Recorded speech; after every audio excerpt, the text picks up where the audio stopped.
So one cool aspect of the first Borderlands were the gearbox weapons that the player could either start with or eventually come across while completing certain missions. However, by the time Borderlands 2 came around, gearbox-themed weapons seemed to become an afterthought. What was once this somewhat mysterious weapons manufacturer was ultimately reduced to nothing more than a unique weapon skin on a couple of starter weapons that the player could receive, provided that they pre-ordered the game. Granted, you also got a couple of Gearbox weapons as a part of a pre-order bonus for the original Borderlands, but at least the in-game manufacturer was listed as Gearbox. Today, I'd like to talk to you guys for a little bit about the golden Gearbox guns from Borderlands 2 and talk about how they could be improved for Borderlands 3. But I guess without further ado, let's go ahead and discuss what once was and how Borderlands 2's Gearbox gun implementation was pretty lame. As I mentioned earlier, Borderlands 1 had Gearbox weapon packs provided you pre-ordered the game at launch. However, unlike Borderlands 2, Gearbox was basically a hidden weapons manufacturer in Borderlands 1 with its own unique properties. While a manufacturer like Jacobs is known for something like extremely high damage and accuracy, or how Maliwan is known for elemental weapons, Gearbox manufactured weapons were known for improved damage at the cost of slightly higher recoil. And not only was it possible to obtain unique Gearbox manufactured weapons like the Ryder sniper rifle in Borderlands 1, but it was also possible to obtain Gearbox manufactured weapons in the General Knox DLC, provided that you completed certain quests. In Borderlands 2, however, Gearbox weapons are nowhere near as interesting. Unlike Borderlands 1, where Gearbox was its own weapons manufacturer, Borderlands 2 opted to simply have certain non-unique weapons have a yellow and black weapon skin with the Gearbox logo. So what you're essentially getting is either a non-unique Jacobs sniper, a non-unique Vladov assault rifle, or a non-unique Hyperion SMG with a Gearbox weapon skin. And while all three of these weapons are superior to Borderlands 2's basic repeater, they are basically just inferior versions of weapons that you can already acquire later on by looting various enemies. So unlike the Gearbox weapons that could be obtained in the first Borderlands game, there's nothing particularly special about the Gearbox weapons that can be obtained in Borderlands 2. And really, what was once something that was mysterious and interesting is now kind of generic and boring. To go along with that, it's also kind of weird that nothing special was really done with the Gearbox weapons in Borderlands 2. When you look at other pre-order bonus items, like the Contraband Skyrocket Grenade, you'll notice that it actually has a really cool property where it will scale with the player's level, and for that reason, it's one of the few items that the player can obtain and viably use at all levels. Granted, it's not necessarily ideal because you have to jump and then look down and then throw it in order for it to be effective, but still, it's actually a fairly decent item really early on in normal mode and possibly even true Vault Hunter mode. But I digress. Now that I've talked about why Borderlands 2's implementation for Gearbox weapons is pretty bad, I now want to talk about how they could be improved going forward, starting with some of the more simple things that could be done first, and then transitioning into the more ambitious things that could be done provided the developers over at Gearbox decided they wanted to. One thing that would be fairly simple to do with the Gearbox weapons would be to simply provide Gearbox starter weapons for each playthrough on a character. Because the problem that we have right now with Borderlands 2 is that Gearbox weapons are only really viable for a short period of time at the very beginning of your very first playthrough, and after that, they aren't really useful at all. By having, say, like a level 1 set of Gearbox weapons for normal, a level 30 to 35 set for True Vault Hunter mode, and then a level 50 to 72 set of Gearbox weapons for Ultimate Vault Hunter mode, Gearbox Weapons could potentially be far more useful, as you would get a properly leveled weapon for each playthrough that you start. And for Ultimate Vault Hunter mode in particular, it would be nice to see something like a slag or a cryo elemental gearbox weapon.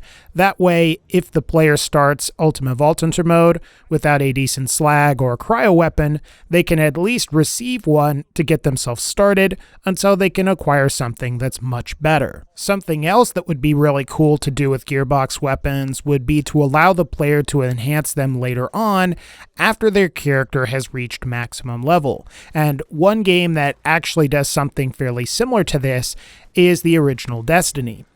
In the original Destiny, the player receives a weapon called the Kvostov 7G02, and it's the game's starter weapon. However, provided you dismantle the weapon and you have the Rise of Iron DLC installed, then you can get a schematic for an exotic variant of the 7G02, which allows you to create a new weapon called the Kvostov 7G0X. And this was really cool because it was a total enhancement over the original weapon with entirely new features, and that matched the player's level. As an alternative to providing the player with new Gearbox weapons at the start of each playthrough, what would be really cool for Gearbox to do would be to allow the player to enhance their Gearbox weapons from the Gearbox Gun Pack, much like you can with the Kvostov 7G02 from the original Destiny.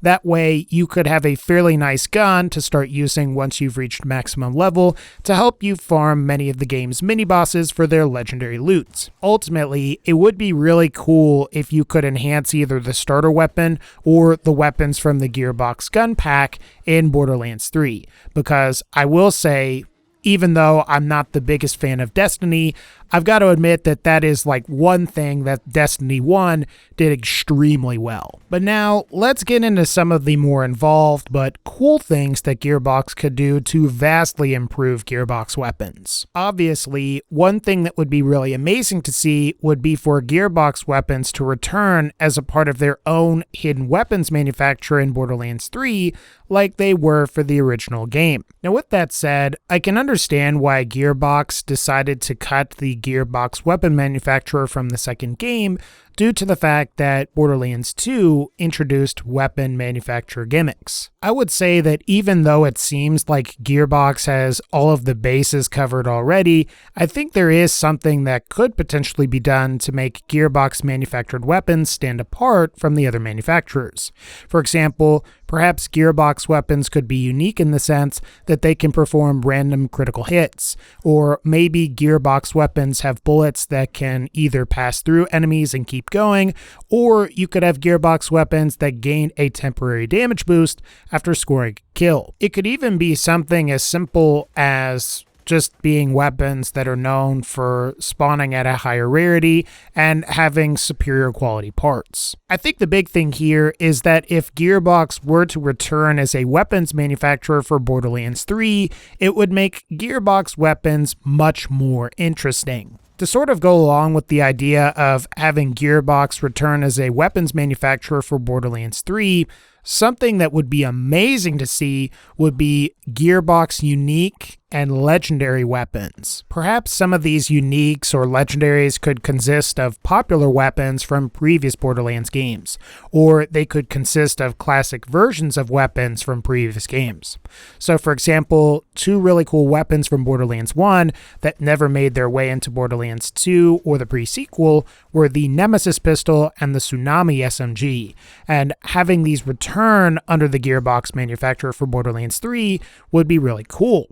Or to have the original Ajax Ogre from Borderlands 1 return in Borderlands 3 would also be really cool, especially if Borderlands 3's Ogre turns out to be kind of crappy like the Borderlands 2 version was. I'd also like to see exclusive Gearbox manufactured unique and legendary weapons as well.